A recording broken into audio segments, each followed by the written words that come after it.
welcome to today's episode of the Chuck Shoot Podcast. And if you have not done so yet, make sure to hit that subscribe button so that you never miss an episode. Today we have on Paul Crosby, who is most known as the drummer of Saliva. And with Saliva, he had a bunch of songs in movies and TV, on the radio, in commercials. They were nominated for a Grammy. They toured with Aerosmith and Kiss. He got to live out all his rock and roll dreams. So it's cool that now he's managing bands, like the band Silent Theory, who's had some videos blow up on YouTube. And he gets to help other bands live out their rock and roll dreams. So that's kind of cool. So we're going to talk about Saliva, how he joined the band in the early days, all their success, singer Josey Scott, and we'll give his current status with the band. And I pick his brain on some other fun stuff too. So enjoy it.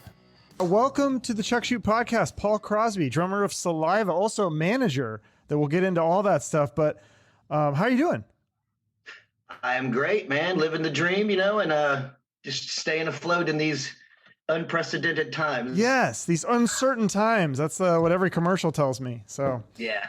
Nice. Well, yeah, so your story's kind of interesting. I learned a little bit about you.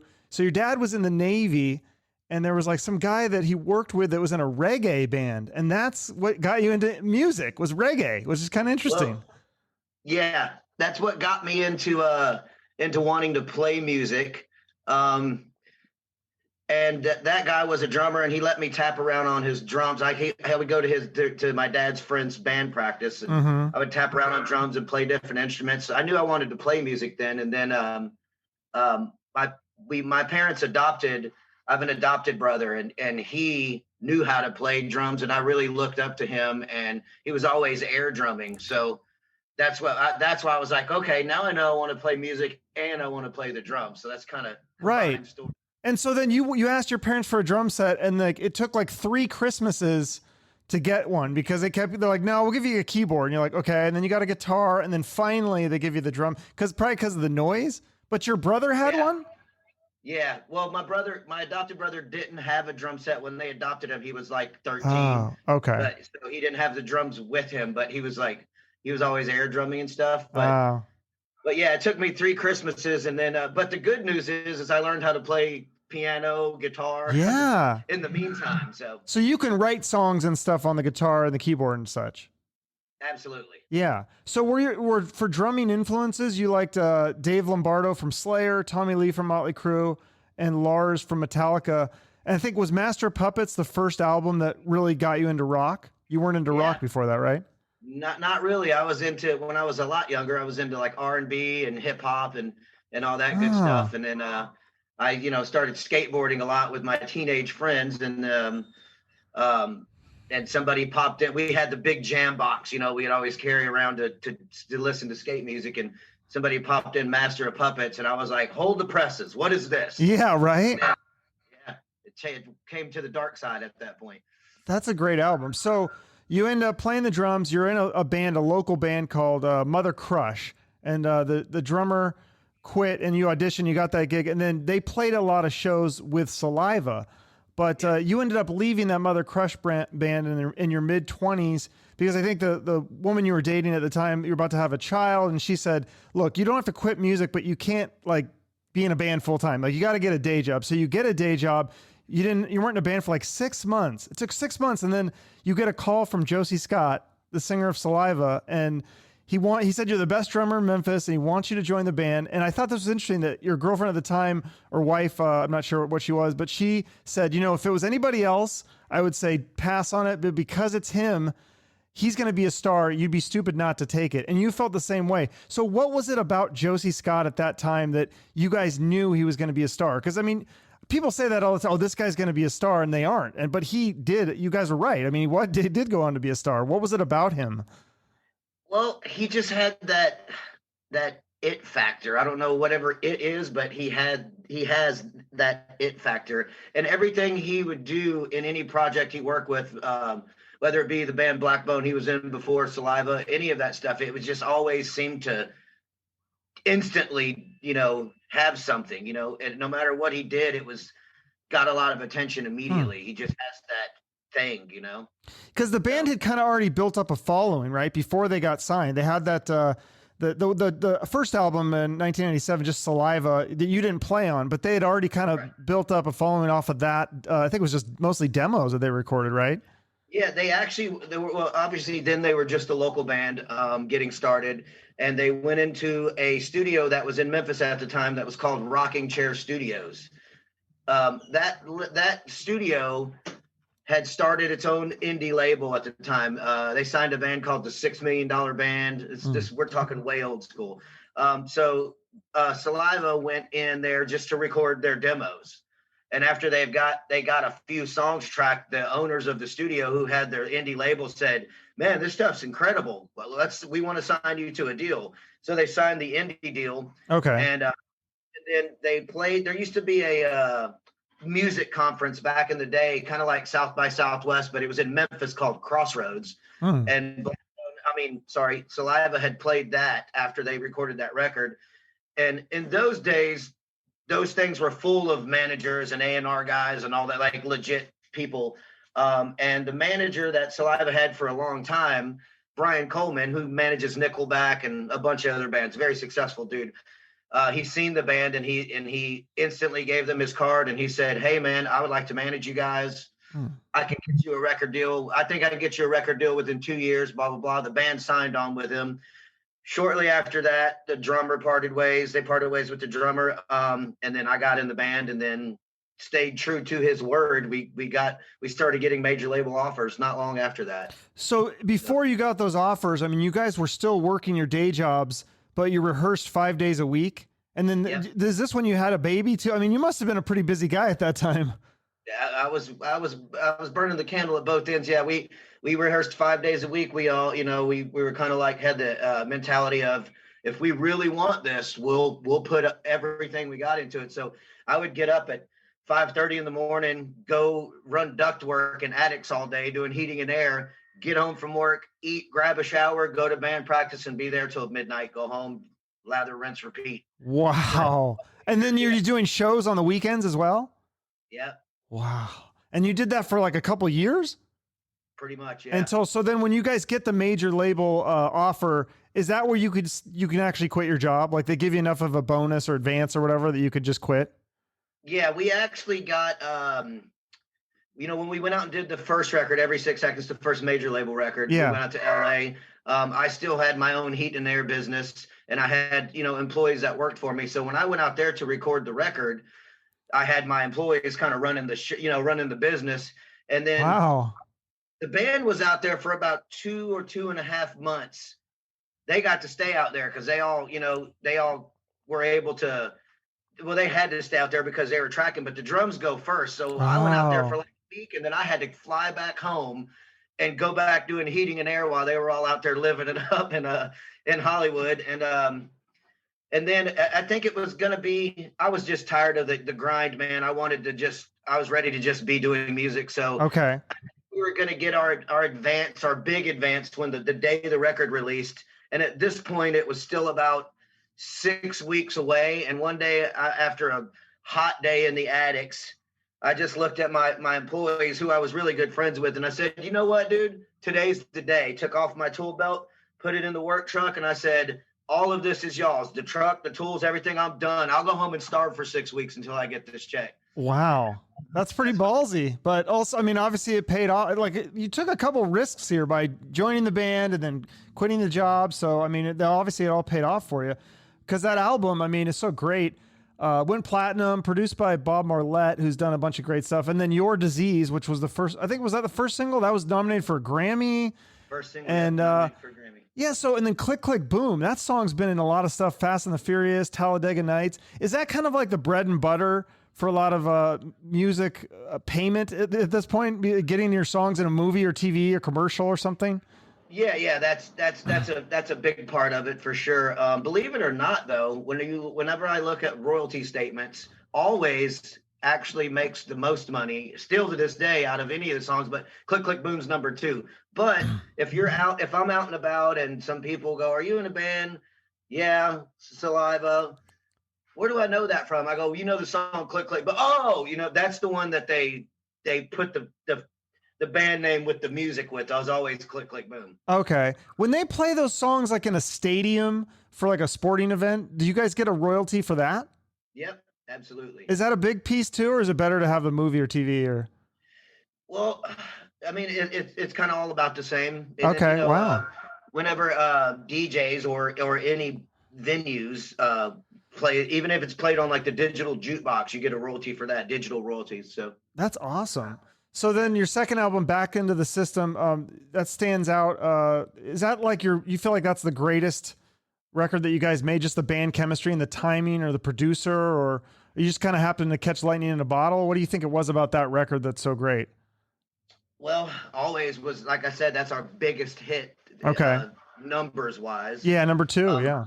But I think honestly, man, I think our Epiphany record is Every 6 Seconds, because we'd spent 2 years, 5 days a week in a mini storage, the roll up door mini Right. storage, no air conditioning, no heat, blazing Paid your summers, dues. cold winter, and we did that on our own with no outside influence, no producer, no nothing. Then obviously, the Island Records A&R, Rob Stevenson flew out, seen us in our mini storage and was like, yes, let's do this. And then they flew Bob out, and but we did all of that without any outside influence. And then when you get to the second record, now you've got the producer, Bob's amazing, but now you got the producer and the label kind of nudging you in little different directions. You know what I'm saying? So, but we were still on fire on the second record too, man. I think we were still in that groove, Yeah, you got to. I think that's cool. You guys did a song with Nikki Sixx and James Michael, both of 6 a.m. But and Nikki Sixx, obviously Motley Crue. Were you there for the writing session for that, or did you get to? Actually, the story about that is Josey had went out to California on a break between records, to a treatment facility, and that's where he met Nikki Sixx. Nikki Sixx was his sponsor. Okay. Nikki Sixx was his sponsor. It was a place called Promises out in L.A. And they connected instantly, and then we were actually in the writing process for Back Into Your System, except for this time we weren't in a little mini storage. We were in an actual proper band rehearsal room with air conditioning. Nice. We were out there writing, and Bob Marlette was out there, helping us, get this thing together. And Josey said, hey, man, Nikki called me last week and said that he had a song that he thinks would be perfect for us. And he mailed me a CD, and I have it. So we all went down to my car and we popped in the CD. We hadn't heard it. It was Rest in Pieces, the song. And Bob's there. And as soon as it got to the verse and the chorus, Bob's like, score, let's go. We went right in and just worked it up. And so it's a pretty cool story. Yeah, that's really cool. So then that year, 2003, that's when you did the tour with Kiss and Aerosmith. You say, does that still stand out to you as the best tour, like the most memorable one? Well, there's a lot of them that are memorable, but that's probably the biggest, that's it's Kiss and Aerosmith, we got to hang out with those guys for 2.5 months and tour with them. And I don't think it doesn't really get much bigger than that. Right. I know. I'm trying to think of any other bands maybe the Rolling Stones or something, or if they did a Led Zeppelin reunion or something. That kind of scenario, but that's pretty crazy. It's an interesting, it's obviously, it's more about them, and then you guys were probably the openers or something, but they could have probably picked anybody, but somebody must have been a fan of you, or the manager liked you guys or something, right? I actually have the inside scoop on that. Oh. So the other option was going to be Billy Idol, which I'm also a huge fan of. Love him. Yeah. I had his guitarist on, Steve Stevens. He's great. Yeah. Awesome people, man. But back then, we were the new younger band, and Gene Simmons had no idea who Saliva was. You know what I mean? Mm-hmm. And I guess he was the one that was kind of making the final call on who's going to open the tour. And I guess he had mentioned to his son Nick, "Hey, it's either Billy Idol or this new band I've never heard of called Saliva." And Nick was young at the time. He still is young, but he was a lot younger. Right. And he was, "Oh my God, Saliva! I love that band, Dad. You got to take Saliva." Oh, there you go. He saved you. That's awesome. So what memories do you have of that tour? Is there anything that really stands out, like crazy stories or anything you learned from? These are legends. Like Gene Simmons, just his business mind this guy hopefully learned something from that. Well, there's two cool things that really stand out to me. One is, I got to hang out with Peter Criss was on that tour, the original Kiss drummer. The original drummer, yeah. and he had his wife out on his bus, and he had his niece. So I got to kind of meet Peter Criss, and his niece was like kind of our age, so we all were like hanging out like a big family. And I would send messages over to him, and he would send messages back. And I was using these really ungodly big drumsticks back then. And I remember one day his niece came over and handed me a pair of his sticks, and they're like tiny. And she said, my uncle said to tell you that your sticks are too big. You're going to wear out your elbows like he did. You need to like downsize. And I actually took his advice from that point on and like played with smaller sticks instead of baseball bats. Why did you have the big ones in the first place? Was it just, it felt easier? Or? I was young and dumb, I guess. I thought maybe, it made me hit harder. I hit hard anyway. Okay. I was like, going to make drums louder. But then I really, you live and you learn. Then I realized the sound guy's in charge of that. He can just turn it up. Yeah, that's smart. That's really good. So that was one thing. What was the other thing? Yeah. The last day of that tour, the very last day, because we got to meet Gene and Paul, and then Tommy Thayer was on guitar. But they're busy doing press from the time they get their makeup. I mean, they don't have a lot of hangout time. Sure. So we got to hang out with the Aerosmith guys a lot, but so we didn't really see them an entirely whole bunch, maybe like at catering or something like that. And so the last day of the tour, we played. Our dressing room was like the size of a closet that day, and the AC was out in our dressing room. So me and our original guitar player, Chris DeBaldo, were in that. Everybody else had went to the bus after the show, and me and Chris were in there with our shirts off, like sweating, just like cooling down. And we had our door propped open with a trash can because the AC was broke. So all of a sudden we see Kiss in full makeup, guitars on, and like it was insane. So Paul Stanley was leading them. They walk past the door. He notices us and he stops and he backs everybody up. And next thing we know, it's me, Chris DeBaldo, and Kiss in full makeup in our little tiny closet room. And Paul Stanley goes, "Hey guys, we just wanted to tell you we're sorry we didn't have a lot of time to hang out. We're busy doing press, blah, blah, blah. But it was amazing. You guys are awesome. We'll definitely have you out on some more shows." And then, nice. Chris DeBaldo looked at him and he said, "Hey man, I got a quick story for you. I was about 12 years old and I was in a record store and you guys were doing an in-store and I met you and you signed my record and I asked you, what's one piece of advice you would give an aspiring musician? And you looked at me and said, perseverance." And he said, "And I took your advice and now I'm opening for you." So it was pretty cool. Oh, that's super cool. Gene Simmons knuckled me with his big spiked suit on, and I thought that was cool. It's cool when stuff comes full circle like that. Were you a big Aerosmith and Kiss fan? Well, I'm the youngest of 5. My older brothers were diehard Kiss fans. Okay. And keep in mind, like I said, I wasn't really into rock when I was a lot younger, but I think it's mainly because my brothers were, and like they just, wore me out with it. Yeah, for sure. So the next album, The Survival of the Sickest, Josey said he kind of had to cool down on the girls and the partying and focus on recording. Had that gotten kind of out of control over the last few years of your guys' tours and stuff?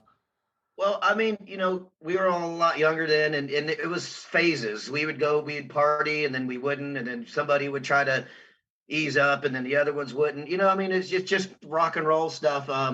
But Josey always was the one that had that. He could pull himself back. You know what I'm saying? Mm-hmm. He always had that smarts about him. You know what I mean? He knew when to step off and focus on other things. Yeah, no. And then that's interesting. You guys did that song with the Razor's Edge, had the Three Doors Down singer Brad Arnold on that. Are you guys friends with him? You've done a lot of shows with those guys, right? Yeah, we've done a lot of tours with him. We're friends with him. He, came out and sang that with Josey a few times too while we were on tour. Oh, that's cool. So, yeah, that's fun. And then the next album is funny because I'm trying to remember. I think I had either Every 6 Seconds and Back Into the System. I don't know if I had the Survival of the Sickest album, but I remember the song for the next album, Ladies and Gentlemen, because it was in that PS3 commercial. That was huge. It's funny because you guys probably got paid for that, but I feel like they helped you by selling that song. Because I remember when I heard that song and I wanted a PS3, but also I was like, what is this? This is before Shazam. So I'm trying to figure out what is this song? This song is amazing. And that was a big one for you guys too, right? Ladies and Gentlemen. It was in that PS3 deal. They gave us a buttload of money to use it. I think it was like, I want to say we licensed it to them for like 90 days. So they could do whatever they wanted with it for 90 days. Okay. And I do remember, this is how you've made it. I I do remember any Walmart you went into, because this is when the PS3 was just coming out. They Yeah. had the monitors in there, and that was just on loop in the game section. Oh. So anytime I'd go into a Walmart, I'd see that. I go, you've made it whenever you're being played at every Walmart in the country, man. That is, yeah, that's got to be kind of surreal. I mean, do you walk in and do you look at people and say, that's me playing that song? I would also do the opposite. I would kind of like, yeah. Do people recognize? But inside, I was like, "That's me." Yeah. Do people recognize you? I mean, because you're not the front man, you're the drummer, but you're still, you're in a big band at the time. At the time, where you guys all kind of like recognized a lot, or? Well, I mean, obviously, you know how the politics of that works. We definitely were, but I mean, obviously, the singers are going to get the main focus, and it kind of trickles down. But I did a lot of, a lot of the other guys. We were all, but a lot of the other guys are called bus dwellers. They like to be on the bus. Not that they were antisocial or anything like that, but I was one of the ones that was always after the show in there meeting people, and I just like to hang out. I'm social, you know what I mean?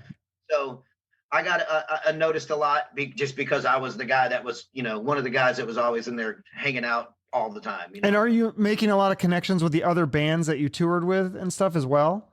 Absolutely. I've got a lot of friends still to this day from other known bands by meeting them on tour and, hanging out and all that stuff. So yeah, that's really cool. And so you guys had a couple other albums before Josey left. But that last one before he leaves, the Under Your Skin, you got to work with producer Howard Benson. I'm definitely a fan of his. That guy's worked with everyone from Chris Cornell to Kelly Clarkson and Bon Jovi, Santana. I mean, the list just goes on and on. Like, what was it like working with him as opposed to like Bob Marlette or the other producers you guys have had? I mean, it was an amazing experience working with all, all the producers.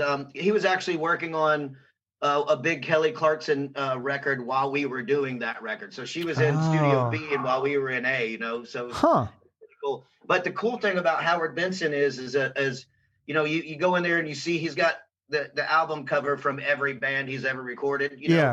Every rock band he's ever recorded has used this same studio drum set that he has. So all those great records I can play on that drum set. Interesting. What if some drummers don't want to use that drum? Like he just makes everyone use it? Well, I mean, I had the same mentality. I wanted to use my own set. Right. It was kind of like just play this and let me know what you think. And then it was like, boom, okay, now I get it. I mean, it's just he's got that. It's just that he's just got it dialed in. You know what I'm saying? Sure. And because you typically prefer a different drum set for studio as opposed to like concerts. Yes and no. Some woods are better for or studio, and some aren't really made for really going on tour. Like so, you definitely want a maple kit when you're on tour.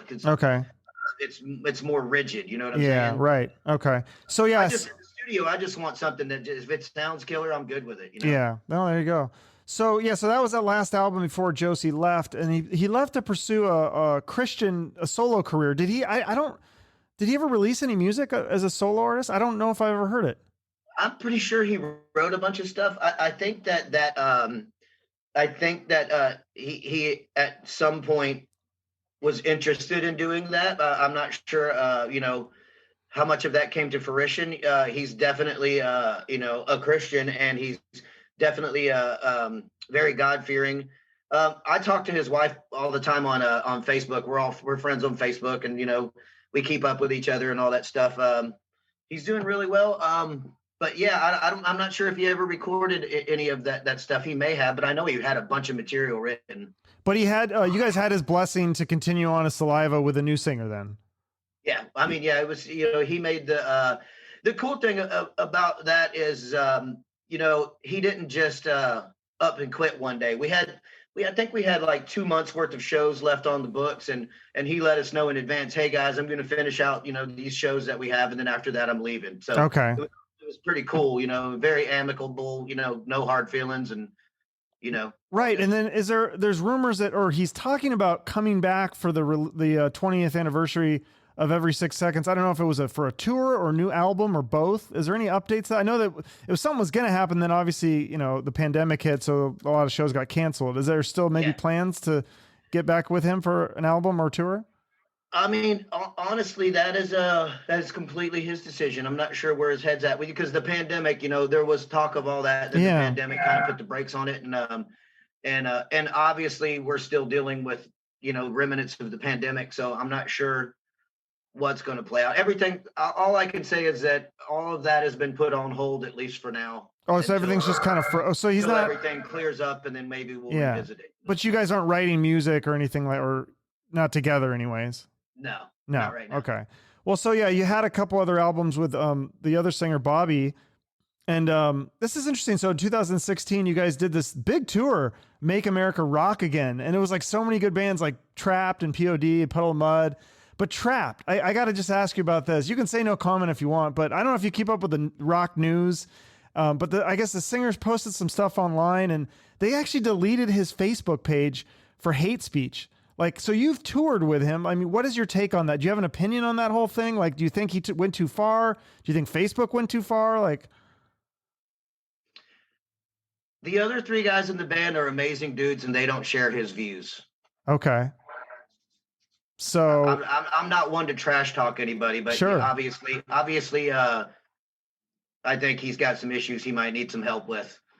So, but the other guys in the band are amazing. I can tell you that. I just want everybody to know that the other three guys in the band do not share his views. So I do see that, all the stuff he was posting was from the Trapt page, which I think is unfortunate because it gives the impression that Trapt feels that way. I think if you're going to have your own views like that, they should be posted from your own personal page. Sure. So it doesn't lump everybody else in. Right. You know what I mean? Yeah. Well, and then it's America, and everybody is entitled to their own opinion. You know what I'm saying? Absolutely. Whether the rest of us agree with those views or not, I don't agree with any of those views that he has. But it's his decision. You know what I'm saying? Right. No, yeah, maybe you're right. I don't know why he posted it from the band page. Because yeah, you're right. There's three other people in the band, and so if they don't have those views, they could get lumped into that. And that's unfortunately what I think has happened. Those guys are complete sweethearts, man. The other guys in the band. So. Oh, that's too bad to hear that. Well, so another album you guys did with Bobby, 10 Lives in 2018. I think that's your latest album, right? Yeah. Yeah, that one got. I don't know if you saw some of the reviews on that were like really good though. Like Blabbermouth said that it was quite possibly the band's most energetic and catchy offering yet. Very good record, man. You're very proud of that? Yeah, I mean, it's a good record. I'm proud of the guys for that one, for sure. Yeah. Well, God, I hope that you guys can make a new album, whether it's with Josey or Bobby or whatever you guys decide, or maybe a combination of both or something, or I don't know, but it'd be nice to have new music. Right? I'm sure you want to make new stuff, right? Of course, man. That's what we do as artists, and is make new stuff.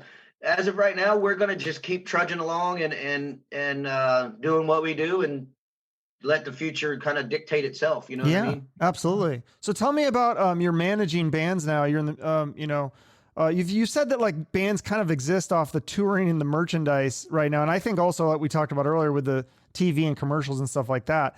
But so you've taken some bands under your wing. What are the bands that you've taken under? Well, I've been managing bands for about 3 years now. I was with another company up until recently. I went back. I started my own management company called Paul Crosby Management. Then I partnered up with another company for the last couple of years, but I just recently went back on my own, back to Paul Crosby Management. So it's not 434 Management anymore, or is that different? No longer affiliated with that company. Okay. But one of the bands that I only have a few bands right now because I took the bands that I brought to the table with me. Okay. One of the bands I'm really excited about and pumping hard right now. I've been managing this is my third year with them, called Silent Theory. Okay. Their video for their single Fragile Minds just passed 12.5 million views on YouTube, so that's pretty impressive. Yeah, nice. Got them added to the Danny Wimmer Festival, Incarceration. That's in April. Starting to get a lot of good things happening for them. And then I have a couple of bands that I also have my own record label called Pack Groove Records. Right, I saw that. So I have a couple of bands that I've been working with that we're about to release on my label and really get them going. I'm more into helping up and coming bands than I'm not really out to look to try to like manage big giant national bands. I'm more about, I want to help bands get to live their dream like I got to. You know what I'm saying? That's I think so cool. You know what I mean? I love that. So wait, tell me more about Silent Theory. Like, is it sound? I don't think I've heard that one. Is it kind of sound like Saliva, or what kind of music is it? It's man, I like to just say just rock and roll, man. You know what I mean? Like I'm Okay. not really one to lump a bunch of genres and stuff, but I wouldn't say they sound like Saliva, but they're good rock, and anybody watching this should go just YouTube Silent Oh, Theory. I definitely will right after this. Yeah. So Check it out. yeah, for sure. What's the hardest thing about managing bands? Like, are you kind of like a babysitter for these bands, or like what role do you play? Like getting merchandising? Are you setting up tour dates, setting up press for the band, all that stuff? Or I do press, I do radio, I set up interviews for the bands, get them album write-ups and get them in webzines. Help them get gear endorsements, submit them to festivals. I get them on national tours. You know, when touring was happening, I was really good at that, but now yeah. it's kind of a little harder until it starts again later this year. Um, I just do everything I can as far as to just try to just to get them out there and get them on the radar. You know what I mean? As far as like merch, the bands still handle their own merch, but if they need me to help, you know, use my contacts, hey, do you have a good merch guy that prints merch in that direction? I do a lot more for my bands as a manager than any manager's ever done for my bands. I always had outside people, but I'm kind of like a one-stop shop. You know what I mean? Mm-hmm. Okay. Do you do like creative stuff? Like, do you tell them to like look a certain way or to act a certain way in interviews, or to, you know, like help with the logos and things like that? Or you know creative stuff? I do a little coaching if either A, they ask me to, or B, I say, hey, I like your guys' band, but your image, we need to do a little work on that. You know what I mean? Mm-hmm. I'll give advice when it's necessary or whenever they ask me. But a lot of the bands I work with, if they're writing new songs, they'll send me over the demos and go, hey, tell us what you think. Mm. Here's 4 new songs, and I'll be like, song 1 and song 2, cool. You know what I mean? I'll just give them. I don't force them to do anything. I just guide. They can take advice or not, you know what I mean? Yeah, no, that's really cool. And then, so what do you take? Like, what is a manager's thing? Is it 10% or 15 or 20 or somewhere in the middle, or what? It's usually between 15 and 20%. But Oh, okay. what I do for my bands is I will I do like a yearly agreement, a yearly contract with them. Okay. And I do a small flat fee for a year. And well, now I have my own label too, but some bands want me to shop to the bigger labels and all that stuff. So the agreement is, let's get you, if we get you a deal or we get you rolling to where you guys is, you know, you're making money off your music, then we'll switch over to, then I'll take a percentage, because a lot of upcoming bands don't generate a lot of money. So for one, 10%, 15% of nothing is not a lot of money for me to do a lot of work. Okay. And secondly, in the beginning phases, they need to keep as much money in-house as they can to help promote, get gears, buy on the tours if you need to, buy PR, whatever. So I try to keep as much money in their hands, you know, and then if I get them to where they're generating cash flow, then we go to a percentage deal. So, okay. Nice. All right. Sounds like you got it all worked out then. So what do you like better, managing bands or playing drums? A little bit of both, but I like that the fact that you know, this is my day job, managing bands. So, okay. But I like the fact that even at that, even though I'm sitting at a desk for 8-10 hours a day, it's still music related. I'm still doing music, so it feels kind of the same way. You know what I mean? Oh, so you're working 8 to 10 hours doing the management stuff then, huh? Yeah, Monday through Friday, man. If I'm not on the road, even if I am on the road, but if I'm on the road, I'm at my desk. If I'm at home, I'm at my desk Monday through Friday, full time, like day job. And then if I'm on the road, I take my laptop and, you know, I do my thing. And so what's more lucrative, playing the drums and Saliva or managing the bands, or is it kind of comparable, or? Both combined together is pretty lucrative. There you go. Yeah, I guess so. Wow, that's pretty cool. So then do you reach out to these bands and say, hey, I want to be your manager, or do they send you demos and say, we want you to manage, or does it go both ways? It goes both ways. I'll go on like Reverb Nation and just dig all through, you know, like the new bands, unsigned bands, and see if I see something. I've gotten bands that way where I'm like, wow, this band's cool, blah, blah. I'll reach out to them. But then at the same time, I get submissions sometimes, you know, from bands, and they're like, hey. And then sometimes I'll just be on Facebook and there'll be a sponsored ad from a band, you know what I mean? And I'll be like, let me check them out. You know, if they're good, then I'll hit them up, and kind of a little bit of both, you know? Okay. That's cool. Is there anybody out there that you're like trying to get to manage that has like turned you down, or that you'd really love to manage, that already has a manager or something? Well, I mean, like I said, man, if it's an up and coming band and I feel they're really good, I would like to manage them. I don't really have, I guess, just anyone in particular, you Hmm. know. Okay. So when But you got the call go to be ahead. the drummer of Saliva. Did you ever get any other calls throughout the years of big bands that wanted, or big name musicians that wanted you to join their band or work with them on a project or something? Um, Maybe like side project stuff, but the thing is I was always so dedicated to Saliva that if I would probably have turned it down, and I think that probably would have happened a lot more, except for it was very obvious that I was full bore Saliva. You know what I mean? I Oh didn't really yeah. have time for anything else. But I am right now. I have a new band together with my two sons called Oh, Blood Ties. We're actually recording our first record now, and it will definitely be released sometime before this summer. okay. Cool. So your sons, they play sing and guitar or Yeah, both of my sons can play multiple instruments, but oh. my oldest son is singing and playing guitar. My other son also is singing and doing harmonies, and sometimes he's singing the verses.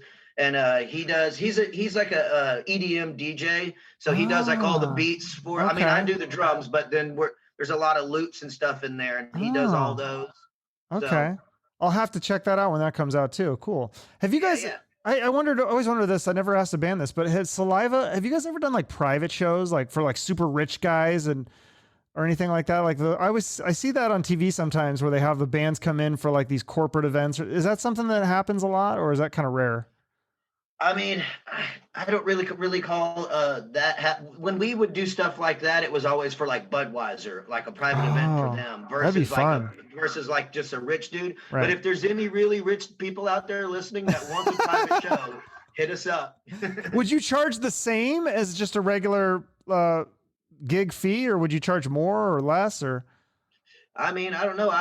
The kind of the way how we do things is people make offers and we say okay, yes or yeah, no. there You you know what go. I'm saying? That makes sense. So some of the offers that you did say yes to, like you guys have done a lot of shows with Puddle of Mudd. I've noticed. Are you just like best friends with them, or what? Like I look at through your tour history, I'm like, oh my god, they do so many shows with Puddle of Mudd.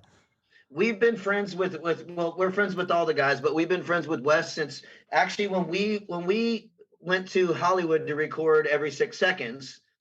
The label put us up at this place in Burbank called the Oakwoods, and that's where like a lot of people, like even celebrities that don't live in LA, that they're there like doing a movie part or recording a record. There a lot of people stay there. That's actually where Rick James died at, like, and Corey Haim died at. You know what I mean? Like Yeah. it's a very popular place, but we were there and we were nobodies, and we were all at the pool, and there was a kid at the pool playing an acoustic, and we met him and we hung out, and he was like, yeah, my band got signed by Fred Durst. It's called Puddle of Mudd, blah, blah, blah, blah. And he played us his demos on cassette. We met him like we came out of team. Oh, We've been friends since day one. And honestly, something about the combination between us and Wes, man, us and Puddle of Mudd, it just draws. It's always good, always. okay. So Yeah, that's yeah, really we cool. actually got some shows coming up with him in a couple of months, because it's the 20th anniversary of Come Clean and the Okay. 20th anniversary of Every 6 Seconds. So we're going to do a little run with them, kind of promoting both. Oh, okay. And so, do we know who the singer is for those shows? Is it Josey or Bobby? Right now, it's Bobby. Okay. You know what I'm saying? And like I said, the Josey thing, it's all that's all his call. It seems like cool though. If that happens. Yeah, it seems cool. Like Bobby's like supportive though, from what I've heard. He's like, yeah, I mean, if you guys want to get back with Josey, like that's awesome for like he seems like okay. He doesn't seem like he's gonna hold a grudge or anything. Yeah, Bobby's a true music fan. You know what I mean? So, That's cool. but yeah, like I said, as of right now, we're just continuing on doing what we do with this lineup, and we're just going to do that and see what happens in the future. You know what Yeah. I mean? You guys toured with Nickelback. So I got to ask you about that. Why do so many people hate Nickelback? Why are they the butt of so many jokes? Is it because they're Canadian? Like what is do you know what the story is there? I think it's because they're so successful. I personally love Nickelback, and I'll admit that right here. Chad's an amazing songwriter. I mean, the proof is out there. It's like envy. Success is envy. You know what I mean? And Hmm. people hate on what they want. You know what I mean? If somebody Yeah. else gets gets something they want, they hate on them. It's just I actually can't wrap my mind around why there's so much hate for them, because they're amazing guys and amazing songwriters, and they have a lot of hits. I mean, I think a lot of people probably would be surprised that they like a lot of songs that they write, might not even know they're Nickelback, because there's so many songs they do that are on the radio and stuff. Absolutely, man. Yeah. Great songwriter. That's really Huge cool. So what else are you up to? Are you still, you're a big fisher guy, right? A fisherman guy. Are you doing a lot of fishing? I love fishing, man. We actually just did a show in Alaska a few months back, and we got to go, we went 4 days early, and the promoter took us on a river salmon fishing trip, and then the next day a deep sea Alaskan fishing trip, and it was awesome, man. Oh, I need to get into I think when I was just talking to my girlfriend about this the other day. When I was a kid, my dad would take me fishing, and I just didn't have the patience. But now that I'm older, and you can drink beer and stuff when you're an adult, and it's a little bit different. It's just relaxing, setting on the water in general. Yeah. I can sit on the beach and just be good. But yeah, and I live right on the water.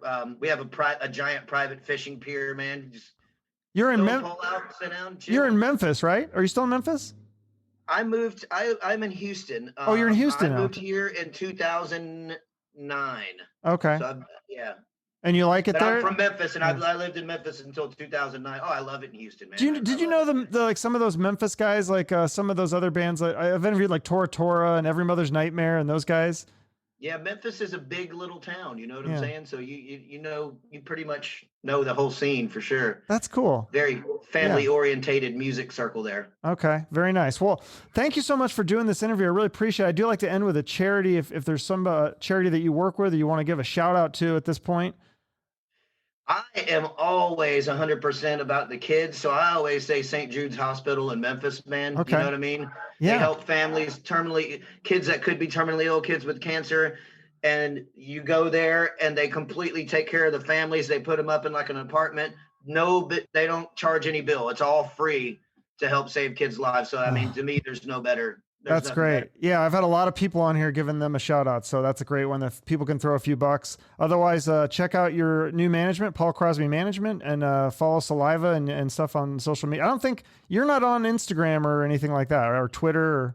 I have a private Instagram. I just haven't really used it in forever, man. You know what I mean? So better to just go to your website. My management is facebook.com/Paul Crosby Management. Okay, perfect. So, anybody's interested in working with me, hit me up. Yeah, and we'll check out that band. What was it now? I already forgot. Silent Theory. Yes, Silent Theory. Okay, we'll check that out too. Thanks so much, Paul. I appreciate it. Thanks, buddy. All right, have a good one. Bye-bye. So Paul Crosby, drummer for Saliva. Make sure to follow Paul Crosby Management on Facebook to keep up with his managing career. Follow his band Silent Theory. He manages, and obviously follow Saliva that he plays the drums in. I've never seen Saliva live, but I would definitely go if they came here. And Puddle of Mudd, I mean, they're great too. So hopefully that'd be like a package deal. I'd love that show. Be fun. Thank you for listening. And if you want to support the show, you can follow me on social media and like or share the episodes. Or if you have time, you can write me a review on iTunes and tell me what you think about the show. Check out some of the other interviews I've done, like Jeremy Popoff of Lit, Dave Fortman, who produces Slipknot and Godsmack, Blasco, who's the bass player for Ozzy and Rob Zombie, and tons of other episodes that I've got. Have a great rest of your day, and remember to shoot for the moon.